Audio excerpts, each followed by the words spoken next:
Hello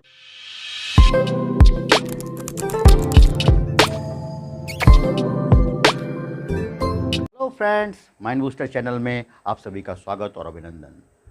हमने इस बार विज्ञान का जो है 7th क्लास का फर्स्ट चैप्टर पढ़ाने का सोचा है, क्योंकि अभी क्लास 6 में मैंने 3 चैप्टर पढ़ाए। अब 7th क्लास का जो है PA1 तक का जो कोर्स है उसको भी हमने पढ़ाने की सोचा है। सभी बच्चे 6 जब पढ़ा रहा था तो 7th वाले बच्चों ने मुझे संपर्क किया कि सर हमें भी पढ़ाइए, बहुत अच्छा लगेगा। तो हमने फिर सोचा कि हम अपने लिटिल व्यूअर्स क्लास 7th के बच्चों को भी जो है हम विज्ञान पढ़ाएंगे और उनको विज्ञान की जो गूढ़ रहस्य उससे हम रूबरू कराएंगे। तो सभी बच्चे जो हमारे इस चैनल पर नए हैं वो ज़रूर साइड में रेड बटन होगा, उसको जो है दबाएंगे और उस पर ऑल आएगा, उसको भी क्या है नोटिफाई कर देंगे, जिससे कि जब भी कोई हम वीडियो जो है पढ़ाई की साथ में मोटिवेशन की यदि भेजेंगे तो आपके पास सूचना जाएगी और आप उसको देखेंगे। बहुत सारे विद्यालय के बच्चे जो होंगे, आगरा के होंगे, कमला नगर के हैं, अपने खैर विद्या मंदिर के हैं, साथ में बहुत सारे ऐसे हैं, आगरा है, मथुरा है, गोवर्धन है, साथ में छाता है, कोसी है, बहुत दूर दूर के बच्चे जो हैं, हापुड़ हैं और भी अन्य जहाँ के मुरादाबाद होंगे, बिलासपुर होंगे, वहाँ के बच्चे जो हैं देखते हैं और सीखते हैं। तो आज हम देर न करते हुए शुरुआत करते हैं 7th क्लास का साइंस का पहला chapter, nutrition in plant. Clear हो गई बात? ध्यान रखेंगे। अब इसके लिए सबसे पहले जो चीज़ होती है कि न्यूट्रिएंट्स क्या हैं, इसको हम जानें। जो भी हमारे शरीर के लिए आवश्यक जो रसायन होता है, जो कि हमारे बॉडी फिजियोलॉजी को सही ढंग से काम करने के लिए प्रेरित करता है, जिससे हमारा शरीर चलता है, चाहे लिविंग सेल का जो भी होगा वो उसके मेटाबॉलिक एक्टिविटीज़ होंगी, वह सब उससे परिपूर्ण होंगी, तो उसको हम क्या बोलेंगे? न्यूट्रिएंट्स बोलते हैं। वो न्यूट्रिएंट्स कौन कौन से हैं? खूब अच्छे से पढ़ा है, क्लास 6 में भी पढ़ा है, 5th में भी पढ़ा है, 4th में भी पढ़ा है, लेकिन एक बार फिर से उसकी पुनरावृत्ति कर रहे हैं। Nutrients are chemical compounds in the food that are used by the body to function properly and maintains the health. Body को प्रॉपरली चलाने के लिए और हेल्थ को मेंटेन करने के लिए जो केमिकल आवश्यक होते हैं उन्हीं को क्या बोलते हैं? न्यूट्रिएंट्स बोलते हैं। Example include the proteins, fats, carbohydrate, vitamin and the minerals. इसके एग्जाम्पल्स कौन कौन से हैं? वो है कार्बोहाइड्रेट है, प्रोटीन है, फैट है, विटामिन है, मिनरल्स है, वाटर है एंड फाइबर है। ये जो चीज़ें होती हैं दे आर कॉल्ड न्यूट्रिएंट्स, जिनके माध्यम से क्या है हमारा शरीर जो है फिट काम करता है, हमारी बॉडी फिजियोलॉजी जो है मेंटेन रहती है, हम अच्छा कर सकते हैं, अच्छा पढ़ सकते हैं, अच्छा हम खेल कूद सकते हैं, अच्छा हम क्या है चित्रकारी कर सकते हैं, हम कहीं पर भी कोई क्विज को सॉल्व कर सकते हैं, हम मोबाइल बहुत अच्छा चला सकते हैं, प्ले बहुत अच्छा कर सकते हैं। जब तक हमारे पास न्यूट्रिएंट्स नहीं होंगे, हमारी बॉडी जो है हेल्दी नहीं होगी, हमारा कोई काम अच्छे से नहीं होगा। तो याद रखेंगे, इस न्यूट्रिएंट्स को पैदा करने के लिए कहाँ से शुरुआत होती है, इस चीज़ को समझेंगे। यहाँ पर एक चीज़ कहना चाहूँगा बेटा कि संसार में केवल 2 ही चीज़ जीवित हैं, एक क्या है? पेड़ पौधे, और दूसरा क्या है? जीव जंतु। इसके अलावा कोई भी कहता है चीज़ जीवित नहीं है। और याद रखेंगे, इस सृष्टि की रचना को चलाने के लिए सबसे बड़ा रिस्पॉन्सिबल कौन है? वो है पेड़ पौधे होते हैं, क्योंकि पेड़ पौधे जो क्या है सूर्य के प्रकाश में जो भोजन बनाते हैं, जिसको कि हम प्रक्रिया को प्रकाश संश्लेषण कहते हैं, फोटोसिंथेसिस कहते हैं, वह प्रक्रिया बेहद आवश्यक है जीव जंतु को जीवित रखने के लिए। तो आज हम स्टार्ट लेते हैं, ये न्यूट्रिएंट्स कहाँ से आते हैं, कैसे बनते हैं, क्या चीज़ें होती हैं। मोड ऑफ न्यूट्रिशन, सबसे पहली चीज़ क्या होती है हमें जानना आवश्यक है कि हमारा मोड ऑफ न्यूट्रिशन कैसा होता है। 2 तरीके का मोड ऑफ न्यूट्रिशन होता है, एक होता है ऑटोट्रॉफ्स और दूसरा होता है हेटेरोट्रॉफ्स। ऑटोट्रॉफ्स का मतलब क्या होता है? ऑटो मीन्स होता है स्वचालित, जहां पर जो ग्रीन प्लांट्स इसके अंतर्गत आते हैं वे क्या करते हैं?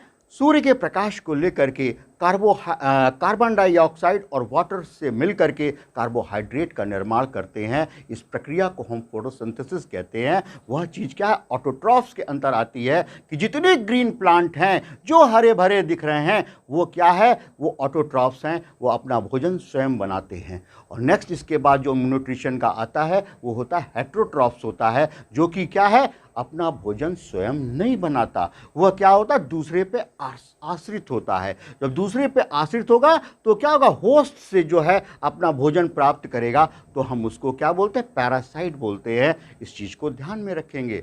तो हमें यहाँ पता होना चाहिए कि मोड ऑफ न्यूट्रिशन कितने प्रकार का होता है, 2 प्रकार का होता है, ऑटोट्रॉफ्स और हेट्रोट्रॉफ्स। देखिए, these are the 2 modes of nutrition, autotroph mode of nutrition.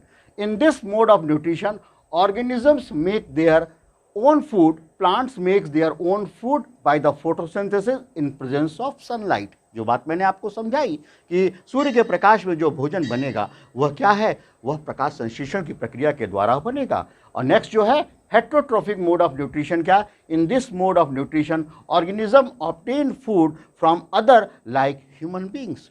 हम लोग क्या है, हम लोग हेट्रोट्रॉफ्स हैं, हम लोग अपना भोजन स्वयं नहीं बनाते हैं। देखो उधर से सुचिता कह रही है कि हम अपना खाना स्वयं बनाते हैं, ये गलत है। हम खाने को पकाते हैं, हम खाना बनाते नहीं हैं। खाना बनाने का काम कौन करता है, वो ग्रीन प्लांट्स करते हैं, जो कि प्रकाश संश्लेषण की प्रक्रिया से होता है। हम लोग उस खाने जो प्रोडक्ट निकलता है उसको हम पकाते हैं, उसको कुकर में मम्मी जो है जा कर के किचन में वो बनाती है, रोटी बनाती है, चावल बनाती है, दाल बनाती है। वो चीज़ क्या है, उसको पकाना कहते हैं, बनाना नहीं कहते हैं। तो हम लोग हेट्रोट्रॉफ्स के अंतर्गत आते हैं। नेक्स्ट है जो फोटोसिंथेसिस। फोटोसिंथेसिस की प्रक्रिया को बहुत आसानी से समझेंगे। कार्बन डाइऑक्साइड है, जल है, उन्हें वाटर है, और क्या है, सूर्य के प्रकाश में जो क्लोरोफिल की उपस्थिति में जब एक प्रक्रिया होती है जिससे कि C6H12O6 का निर्माण होता है, कार्बोहाइड्रेट शर्करा का निर्माण होता है, तो उस प्रक्रिया को हम क्या कहते हैं, प्रकाश संश्लेषण की प्रक्रिया कहते हैं। यह बहुत ही आवश्यक है। सभी ग्रीन प्लांट जो है इस फोटोसिंथेसिस की प्रक्रिया को पूर्ण करते हैं। Photosynthesis is the process by which plant use sunlight, water and carbon dioxide to create oxygen and energy in the form of sugar. The chemical equation for this process is 6CO2, carbon dioxide हो गया, water in the presence of sunlight plus chlorophyll, क्या होता है, ये C6H12O6 glucose का निर्माण करता है। और यहाँ पर एक चीज़ सबसे इम्पॉर्टेंट देखी जाती है कि यहाँ पर 6O2 मतलब जिसको कहते हैं 6O2 जो है वो निकल करके बाहर आता है, उसको कहते हैं बाई प्रोडक्ट। क्या बोलते हैं, बाई प्रोडक्ट। जो ग्रीन पौधे होते हैं जब अपना भोजन स्वयं बनाते हैं उस समय बाई प्रोडक्ट के रूप में ऑक्सीजन निकलता है, जो हमारे लिए प्राणवायु कहलाता है, जिसमें बिना ऑक्सीजन के क्या है, हम लोग सरवाइव नहीं हो सकते हैं। इसीलिए कहा जाता है कि खूब ग्रीन पौधे लगाएं अपने आस पड़ोस, मोहल्ले में, कॉलोनी में, स्कूल में। जितना ग्रीन होगा उतना वहाँ का वातावरण जो होगा शुद्ध होगा, क्योंकि पौधे जो हैं प्रकाश संश्लेषण की प्रक्रिया करेंगे और उसमें क्या होगा, जो है O2 निकालेंगे। तो इससे क्या फ़ायदा हो जाएगा कि वह ऑक्सीजन जो हमारे एनवायरनमेंट को शुद्ध करेगा। नेक्स्ट है कि ये जो प्रकाश संश्लेषण की प्रक्रिया होती है वो क्या होती है, पत्तियों में होती है। पत्तियों की संरचना कैसी होती है, जब उसको कट करके हम देखते हैं तो यह स्ट्रक्चर दिखाई देता है कि जो क्लोरोफिल है वह क्या है, वो ढेर सारे यहाँ क्लोरोफिल जो है वो दिखाई दे रहा है। कैसे सेल्स हैं, ग्वाड सेल्स इसके अंदर बनी है, स्टोमेटा बना हुआ है, और वह क्या है, लीव्स का जब सेक्शन काटते हैं तो हमें ये संरचना दिखाई देती है। और उसमें क्या है, स्टोमेटा दिखाई देता है, और स्टोमेटा जो है वो गैसियस एक्सचेंज करने का काम करता है। वो क्या करता है, जो हम उसके अंदर ऑक्सीजन होता है वो क्या है, वह क्या है, इसके माध्यम, स्टोमेटा के माध्यम से निकलेगा, कार्बन डाइऑक्साइड निकलेगा। तो गैसियस एक्सचेंज का जो रोल होता है वो कौन देखता है, स्टोमेटा देखता है। स्टोमेटा के अंदर जो क्या होता है, इसको क्या बोलते हैं, ग्वाड सेल बोलते हैं। जो क्या है, सहयोगी कोशिका होती है, उनको क्या बोलते हैं, ग्वाड सेल। हम बोलते हैं ना, किसी स्कूल के आगे क्या होता है, गार्ड खड़ा होता है, तो उसी को ग्वाड कहते हैं। मतलब यह जो स्टोमेटा, इसके अगल बगल जो ये कोशिका और ये कोशिका है, ये क्या है, यह ग्वाड सेल कहलाती है, जो उसके ओपनिंग और क्लोजिंग में मदद करती हैं स्टोमेटा की, जो आगे चल करके हम पढ़ेंगे।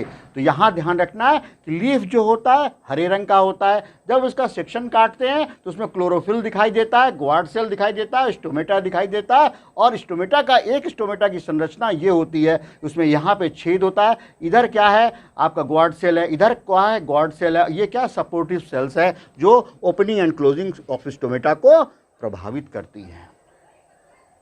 नेक्स्ट इसके बाद देखेंगे फोटोसिंथेसिस प्रक्रिया कैसे होती है। यहाँ पर सूर्य है और वहाँ से क्या हुआ, कार्बन डाइऑक्साइड वातावरण में मौजूद है और वो क्या ग्रीन पौधे के ऊपर पड़ेगा, क्लोरोफिल के ऊपर पड़ेगा और वाटर और मिनरल जो है यहाँ से लिया जाएगा और इसकी प्रक्रिया से क्या होगा, C6H12O6 का निर्माण होगा। मतलब क्या होगा, जो भोजन का निर्माण होगा वह क्या है, वो शर्करा का निर्माण होगा, वो फोटोसिंथेसिस की प्रक्रिया से होगी। तो याद रखिएगा, बार बार बता रहा हूँ, CO2 कार्बन डाइऑक्साइड, वाटर और सूर्य का प्रकाश और साथ में क्लोरोफिल जब आपस में मिलते हैं तो शर्करा का निर्माण करते हैं, जिसके माध्यम से शर्करा बनती है और बाई प्रोडक्ट के रूप में क्या है, ऑक्सीजन निकलती है। अब बाई प्रोडक्ट का मतलब कैसे समझेंगे, मान लीजिए जैसे कोई तौलिया बनाने की कंपनी है, वो लगातार तौलिया बना रही है, एक एक डेढ़ मीटर की तौलिया निकल रही है और लास्ट में आकर के क्या हुआ, छोटा सा टुकड़ा बन गया, तो उसको क्या कहते हैं, रुमाल बना देते हैं। तो क्या हुआ, फैक्ट्री तो थी तौलिया बनाने की, लेकिन बाई प्रोडक्ट के रूप में क्या हुआ, रुमाल बन गया। तो बाई प्रोडक्ट बनाना था कुछ और साथ में बन गया कुछ। तो वो चीज़ें हैं कि यहाँ पे बन तो रहा था C6H12O6 शर्करा बन रही थी, लेकिन बाई प्रोडक्ट के रूप में ऑक्सीजन बन रहा है, जो कि क्या है, प्राणवायु है, जो इन्वायरमेंट को शुद्ध करता है। बिना हम क्या है, ऑक्सीजन के जीवित नहीं रह सकते। यही मैं बताना चाहूँगा कि अपने इन्वायरमेंट पे 21% जो है वो क्या है, ऑक्सीजन पाई जाती है। कितना, 21% जो है ऑक्सीजन पाई जाती है और 78% जो है वो क्या हुआ, नाइट्रोजन पाई जाती है। शेष उसके कॉम्बिनेशन के बाद जो है अन्य गैसें होती हैं। तो ऑक्सीजन का होना बहुत ज़रूरी है और यह डिपेंड किस पे पड़ता है, पौधों पर डिपेंड करता है कि जितना पौधा प्रकाश संश्लेषण की प्रक्रिया करेगा उतना वातावरण में ऑक्सीजन मौजूद होगा। नेक्स्ट है synthesis of plant food other than the carbohydrate. Plant need protein and the fats beside the carbohydrate. Protein are the nitrogen substance which contain the nitrogen. Although nitrogen is the present abundance atmosphere, but plant cannot be absorb the atmospheric nitrogen. मैंने अभी आपको क्या बताया, 78%, 78% nitrogen हमारे वायुमंडल में मौजूद है। हमारे एयर में 78% जो है वो क्या होता है, वह नाइट्रोजन मौजूद है, नाइट्रोजन गैस मौजूद है। लेकिन यह कारगर नहीं है, यह पौधे के यूज़ में नहीं होती है। पौधों के यूज़ में कौन सी होती है, जो नाइट्रेट फॉर्म में होती है। नाइट्रोजन गैस है लेकिन नाइट्रेट फॉर्म में होगी, नाइट्रेट फॉर्म में होगी, तभी पौधे उसका अवशोषण करते हैं, यूज़ करते हैं, क्योंकि उनको प्रोटीन बनाना है, फैट बनाना है, उसमें क्या है, उस नाइट्रेट की आवश्यकता होती है। तो पौधे जो हैं वो वायुमंडलीय नाइट्रोजन का उपयोग नहीं कर सकते हैं, उन्हें क्या होता है, नाइट्रेट की आवश्यकता पड़ती है। वह नाइट्रेट कैसे बनेगा, वह आगे हम बताएंगे कि राइजोबियम नाम का बैक्टीरिया होता है जो लिग्यूमिनस दाल के गांठ में, रूट की गांठ में मौजूद होता है। उसकी प्रक्रिया के द्वारा जो होता है एटमॉस्फेरिक नाइट्रोजन जो होता है वो नाइट्रेट फॉर्म में परिवर्तित होता है। तब हमारी जो है मृदा की जो सॉइल है उसकी उर्वरा शक्ति, उसकी फर्टिलिटी जो है वो बढ़ती है और पौधे जो हैं हरे भरे अच्छे स्वस्थ होते हैं। तो इन बातों को ध्यान में रखेंगे कि नाइट्रोजन जो है वह डायरेक्ट नाइट्रोजन फॉर्म में नहीं होता, नाइट्रेट फॉर्म में जो है वो पौधे इस्तेमाल करते हैं। Other mode of nutrition in plants. Heterotrophic nutrition is a mode of nutrition in the which organism depend upon other organism for food survive. They cannot make their own food like the green plants. Heterotrophic organism have all the organism substances they need to survive. सबसे best इसका example जो होता है वो अमर bell होता है। जो कसकुटा plant होता है वह क्या होता है, वह अमरबेल जिसको कहते हैं, वह किसी पौधे पर क्या है, पैरासाइट होता है। वहाँ से क्या होता है, अपने चूसकांग के माध्यम से क्या करता है कि भोजन प्राप्त करता है और जीवित बना रहता है। इसीलिए उसको क्या बोलते हैं, अमरबेल बोलते हैं। यह बात ध्यान रहे, तो इसको ध्यान रखेंगे और इसके बारे में और आगे बढ़ेंगे इस चीज़ को। अभी देखेंगे हेटरोट्रॉफिक में मैंने बताया कसकुटा के लिए वो क्या, अमरबेल कहलाती है। अब इसी तरीके से जो हेटरोट्रॉफिक मोड ऑफ न्यूट्रिशन है उसमें क्या, सैप्रोफाइट्स भी आते हैं। सैप्रोफाइट्स क्या है, वो सड़े गले चीज़ों से क्या है, अपना क्या है, भोजन प्राप्त करते हैं। अब सड़े गले जो चीज़ होंगे वो क्या, कौन कौन से होंगे, जैसे आपने देखा होगा बरसात में यदि चमड़े का जूता रखा हुआ उसके ऊपर फफूंद हो जाती है, बेल्ट रखा हुआ है बरसात के सीजन में उसके ऊपर फफूंद हो जाती है। वो क्या है, वो फंगस है जो कि क्या होता है, उस चमड़े से भी क्या है, अपना न्यूट्रिशन प्राप्त कर रहा है और आगे वो बढ़ रहा है, अपना जीवन कर रहा है। तो उसको सैप्रोफिटिक मोड ऑफ न्यूट्रिशन बोलते हैं, वो आगे चल करके है। तो यहाँ पर एक एग्जाम्पल जो है चित्र सेट किया है, ये देखो कितना सुंदर है, एगेरिकस का है। ये क्या है, इसको कहते हैं कुकुरमुत्ता, बोलते हैं ना, मशरूम कुकुरमुत्ता जिसको कहते हैं। वह क्या, छतरी जैसा स्ट्रक्चर होता है, खूब बहुत सुंदर सा देखने को होता है। ये क्या, सैप्रोफिटिक होता है। वो सड़े गले काउडंग का कोई लकड़ी का होगा, सड़ गया होगा ट्रंक, उसके ऊपर क्या है, ग्रो कर जाता है और उसको यूज़ किया जाता है। आजकल देखते हैं कि मशरूम लोग खाते हैं, वो मशरूम में भी क्या था, प्रोटीन का परसेंटेज हाई होता है, लेकिन वो इडिबल मशरूम होता है, उसकी प्रजाति अलग होती है। कोई भी राह चलते हुए यदि खाएंगे तो वो जहर होता है, उसको नहीं खाना चाहिए। लेकिन एगेरिकस जो है, मशरूम जो है, जो भी लोग मशरूम खाते हैं वो जान के रखे कि यह सैप्रोफिटिक है, या किसी भी मरे गले सड़े हुए चीज़ों पर उग जाता है और उससे क्या है, वो अपना न्यूट्रिशन प्राप्त करके जीवित रहता है। नेक्स्ट इसके बाद जो है वह है इंसेक्टिवोरस प्लांट। ध्यान रखेंगे कि संसार में सुनने को मिलता है कि कई पौधे होते हैं जो इंसेक्ट को खा लेते हैं, इंसेक्ट को खा लेते हैं। भाई देखा है ना ऑल आउट का प्रचार, वो मेढक होता है, खट खट खट खट मच्छरों को खाता रहता है।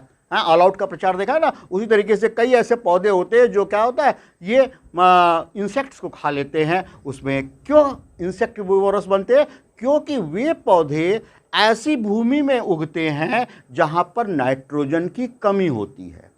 अब उस नाइट्रोजन की कमी को पूर्ण करने के लिए वे पौधे इंसेक्ट को खाते हैं, क्योंकि इंसेक्ट की मसल के अंदर जो है वो क्या है, वो पाया जाता है आपका नाइट्रोजन पाया जाता है। जो वो नाइट्रोजन जो है वह यूज़ किया जाएगा तो क्या होगा, वो अपनी नाइट्रोजन की कमी को पूर्ण कर लेंगे। तो इन बातों का विशेष ध्यान रखेंगे कि इन नाइट्रोजन की कमी जो है वह कहाँ से पूरी होती है, वह पूरी होती है जो इंसेक्ट होता है उसकी मसल्स से, उसकी प्रोटीन से, उसकी अमीनो एसिड से क्या है, ये पौधे पूर्ण करते हैं। तो याद रखेंगे insectivorous means insect eating these plant derive from the most of their nutrition from the insect that they trap and the consume.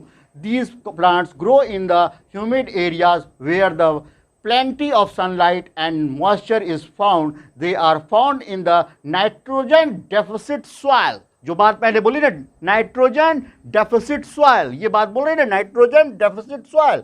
तो जो नाइट्रोजन डेफिसिट सॉइल में होंगे वो क्या होंगे, वो इस तरीके के पौधे होते हैं जो कि क्या करते हैं, वह इंसेक्ट को खाते हैं। तो उसका जो एग्जाम्पल है वो दिखा रहा हूँ आपको। ये कितना अच्छा पिचर प्लांट है। ये पिचर प्लांट जो है वो देख रहे हैं कैसे, ये पिचर, इसका ढक्कन है, ये सारी चीज़ें हैं, ये चीज़ें हैं। ये क्या होता है, ऐसे बना हुआ है। यहाँ पर आकर के इंसेक्ट बैठता है, इंसेक्ट बैठेगा, वहाँ पे मैलिक एसिड सिक्रीट की जाती है। मैलिक एसिड जो होता है बड़ी मीठी और बहुत ही सुंदर गंध उसके होते हैं। जैसे ही इंसेक्ट आकर के यहाँ पर बैठेगा तैसे ही क्या होगा, ये ढक्कन ऐसे बंद हो जाएगा और मच्छर जो होगा या इंसेक्ट जो होगा उसके अंदर चला जाएगा, पिचर के अंदर। तो क्या होगा, वह जो है उसके अमीनो एसिड को लेकर के अपना नाइट्रोजन की कमी को पूर्ण कर लेगा। This is called pitcher plant. देखिए कितना सुंदर है, ठीक है ना, ध्यान रखेंगे।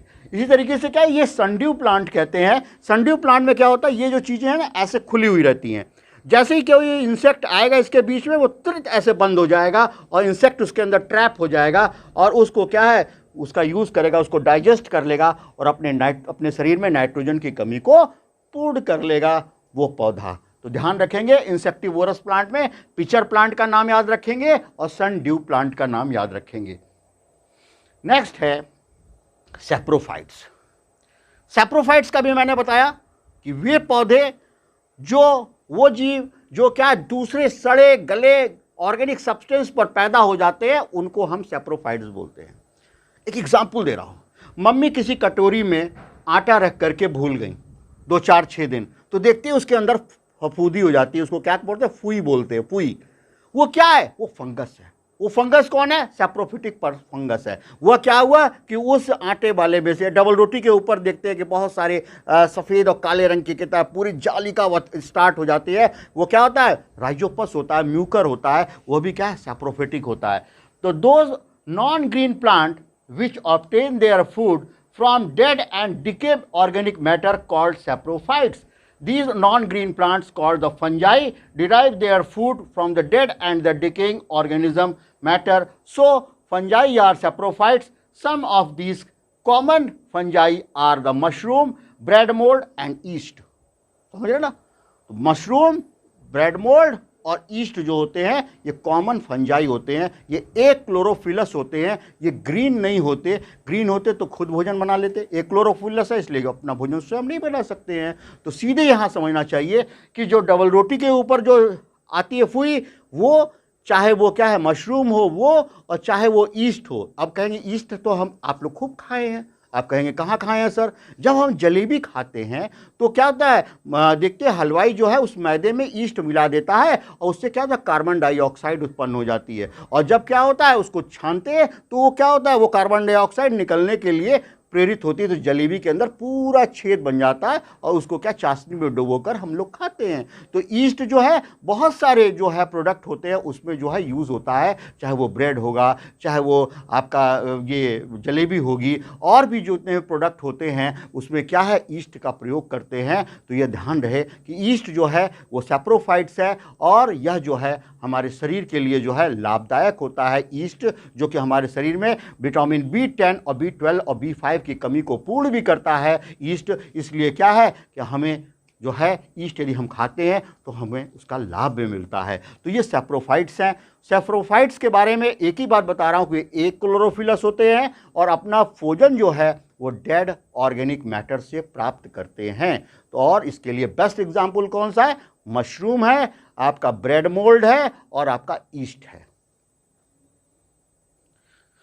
नेक्स्ट है सिम्बियोसिस। सिम्बियोसिस को बहुत अच्छे से समझेंगे। दो ऑर्गेनिज्म हैं, मान लो जैसे कि दो दोस्त हैं, एक दोस्त जो है उसका मैथ बहुत अच्छा है, एक दोस्त का साइंस बहुत अच्छा है। अब क्या हुआ, मैथ वाले को जो साइंस नहीं आती है तो साइंस इसको ये दोस्त सिखा देगा, और इसको मैथ नहीं आती तो इसको मैथ ये सिखा देगा। मतलब दोनों एक दूसरे का कोऑर्डिनेशन करके अच्छा दोस्ती निभाते हुए पढ़ रहे हैं, अच्छा काम कर रहे हैं। ऐसे ही होता है सिम्बियोसिस। इसमें दो ऑर्गेनिज्म जो हैं आपस में सहयोग करके क्या है, अपना जीवन चलाते हैं। इसको हम सिम्बियोसिस कहते हैं। और इसका सबसे बेस्ट एग्जाम्पल जो है वो है लाइकेन। लाइकेन जो है वो पर्वतीय क्षेत्र में चट्टानों के ऊपर जो है एकदम चिपका हुआ पाया जाता है। अभी इसका चित्र भी दिखाऊंगा आपको। ये देखिए चित्र है कैसा ये लाइकेन बना हुआ है। इसका सिम्बियोसिस किसका होता है, फंगस का और एल्गी का। फंगस और एल्गी के बीच में सिम्बियोसिस होती है। एल्गी जो होता है वो ग्रीन कलर का होता है, तो क्या होता है, भोजन सिंथेसाइज कर लेता है, वो फंजाई को भोजन दे देता है। और फंजाई क्या करता है, वो वाटर एब्जॉर्ब कर लेता है और मिनरल इत्यादि होता है, वो क्या होता है, वो एल्गी को दे देता है। इस तरीके से दोनों के बीच में सिम्बियोसिस चलती है, एक दूसरे का ध्यान रखते हैं और अपना जीवन यूज करते हैं। इसका बेस्ट एग्जाम्पल जो है वो लाइकेन है।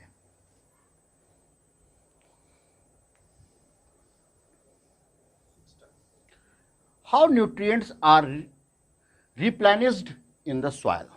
बात समझेंगे, रिप्लेनिश्ड का मतलब क्या होता है।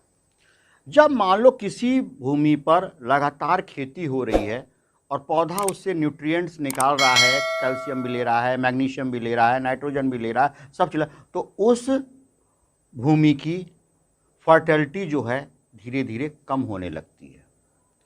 तो यहाँ पर जो समझा रहा, how nutrients are replenished, replenish पुनः उसको कैसे हम बनाते हैं, यह कौन सा तरीका अपनाते हैं, इस बात को क्या है समझेंगे बहुत अच्छे तरीके से। जैसे मान लो चावल की फसल हो गई, चावल की फसल कट गई, फिर देखते हैं खेत में क्या होता है, पूरा उसको साफ करके उसको निकाल करके फिर क्या करते हैं, उसमें दाल वाली फसल लगा देते हैं। जैसे ही दाल वाली फसल लगाते हैं तो उसमें क्या फायदा आता है, उसमें दाल वाली फसल में क्या होगा, जैसे कोई है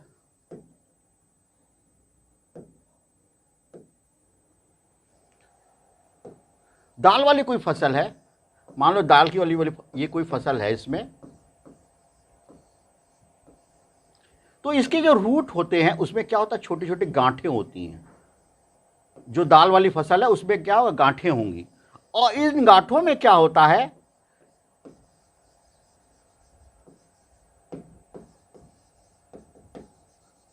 राइजोबियम नाम का क्या होता है, बैक्टीरिया होता है, जो एटमॉस्फेरिक नाइट्रोजन को नाइट्रेट फॉर्म में कन्वर्ट कर देता है, और जिससे क्या होता है कि जो उर्वरा शक्ति, जो फर्टिलिटी है सॉइल की, वो मेंटेन हो जाती है। जैसे चावल किया, बाजरा किया, उसके बाद एक दाल का फसल लगा दिया, तो क्या होगा, वो मेंटेन हो जाएगी। इसी तरीके से क्या होता है कि बहुत बायो फर्टिलाइजर्स होते हैं, उसको यूज़ करके क्या होता है, हम देखते हैं कि यूज़ करके हम मैन्योर्स है, खाद है, इत्यादि है, ये सब डालते रहते हैं, जिसके द्वारा क्या होता है, वो रिप्लेनिश्ड हो जाती है भूमि, और वो भूमि जो है उसकी उर्वरा शक्ति जो है, फर्टिलिटी है, वो बनी रहती है। देखिए, nutrients in the soil can be replaced in the two way, chemically and biologically. Nutrients in the soil can be replenished the chemical by the adding fertilizer manure contain the plants nutrients and the mineral like the nitrogen, phosphorus and the potassium। आप देखते हैं किसान जो है छिड़काव करता रहता है, अपने खेत में छिड़काव करता रहता है, उससे क्या होता है, वो हमारे खेत की उर्वरा शक्ति बनी रहती है। दूसरा क्या है, biologically nutrients are replenished by the bacterium called the rhizobium which can be atmospheric nitrogen and convert into the soluble form। मतलब क्या हुआ, इनटू ए सॉल्युबल फॉर्म, मतलब नाइट्रेट फॉर्म में परिवर्तित करता है। जो मैंने अभी आपको सिखाया कि जो दाल वाली फसल होगी उसके रूट न्यूड्यूल्स के अंदर क्या हुआ, राइजोबियम नाम का बैक्टीरिया होता है, जो एटमॉस्फेरिक नाइट्रोजन को नाइट्रेट फॉर्म में कन्वर्ट कर देता है।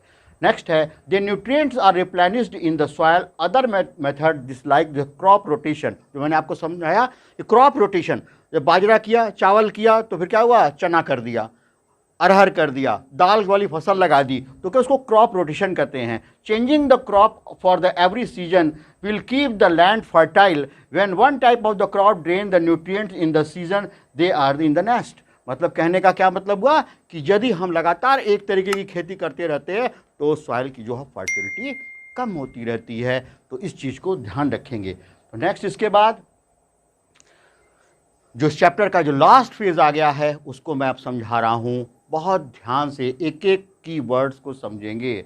ऑटोट्रॉफिक। ऑटोट्रॉफिक का मतलब क्या होता है, वे ग्रीन प्लांट जो सूर्य के प्रकाश में अपना भोजन स्वयं बनाते हैं, they prepare their own food, they are called autotrophic mode of nutrition. जो है ये न्यूट्रिशन का है, उसमें ग्रीन प्लांट आते हैं।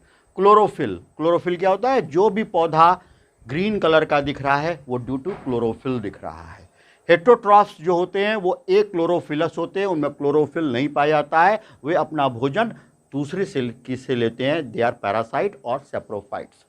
होस्ट कौन सा होता है, जो पैरासाइट होता है, मान लीजिए जैसे कि अमरबेल है तो दूसरे प्लांट पर जाकर के लग जाएगा और लग करके वहाँ से भोजन प्राप्त करेगा, तो जहाँ से लगा है उसको होस्ट कहते हैं। इसका बेस्ट एग्जाम्पल बताएं, जैसे ये प्लांट की बात है, होस्ट की बात बता रहा हूँ। जैसे किसी के सिर में जुआं पड़ा हुआ है, अब जुआं पड़ा हुआ है तो जुआं जो है वो तो पैरासाइट हो गया, और जो होस्ट हो गया वो क्या हुआ, जिसके सिर में जुआं पड़ा हुआ है, तो इसलिए उसको ध्यान रखेंगे, उसको होस्ट कहते हैं।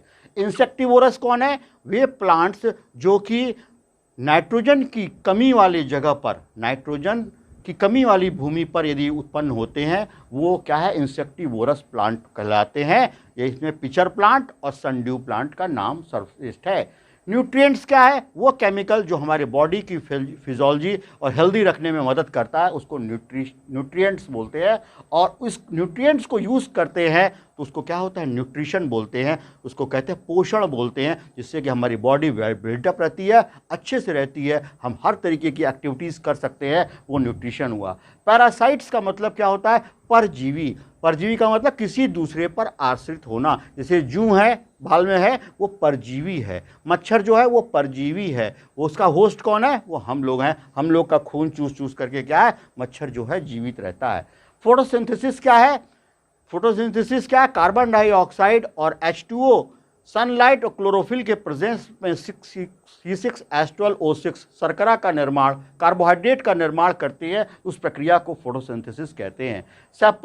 ट्रॉफ्स कौन से होते हैं? वो जो क्लोरोफिलस फंजाई जो कि दूसरे चीज़ों पर आश्रित होकर सड़े गिले ऑर्गेनिक चीज़ों से अपना भोजन प्राप्त करते हैं, उसको सेप्रोट्रॉफ्स बोलते हैं। और जो ये न्यूट्रिशन की विधा है उसको क्या बोलते हैं? सेप्रोफिटिक बोलते हैं। और नास जो है वो है शब्द स्टोमेटा है। Opening and closing of stomata is responsible for the gaseous exchange. जो CO2 निकल रही है, O2 निकल रही है पौधों से, वो किसके द्वारा निकल रही है? वो स्टोमेटा के द्वारा निकल रही है। तो मैंने आज nutrition in plant class 7th का बहुत ही विस्तृत जानकारी के साथ इसको पढ़ाया है। आप सब जो है इसको खूब पढ़िए, उसको अपने कॉपी पे नोट बनाइए। कहीं किसी को कोई दिक्कत है और कमेंट सेक्शन में ज़रूर बताइएगा कि सर हमें ये पहला चैप्टर 7th का कैसा लगा। हर बच्चे को कमेंट लिखने का एक शौक़ होना चाहिए कि प्रिंसिपल सर यदि हमें पढ़ा रहे हैं, डॉक्टर सूर्य प्रकाश सर पढ़ा रहे हैं, हमें चीज़ें समझ में आ रही हैं, तो एक थैंक्स तो बनता है डियर। ज़रूर लिखा करो कि थैंक यू सर, अच्छा लगा, बढ़िया लगा, अगला चैप्टर पढ़ाइए। उससे हम लोग का मनोबल बढ़ता है, हम और सारी चीज़ें ढूंढ ढूंढ करके ले आते हैं आपके लिए। मेरा केवल एक ही उद्देश्य है, नो नीड ऑफ ट्यूशन, किसी कोचिंग की आवश्यकता नहीं है। यदि साइंस मेरे से पढ़ रहे हैं तो आपको कहीं भी किसी भी ट्यूशन सेंटर में जाने की आवश्यकता नहीं है। खूब पढ़िए, आगे बढ़िए और अच्छा से अच्छा करके दिखाइए। जय भारत, जय देश।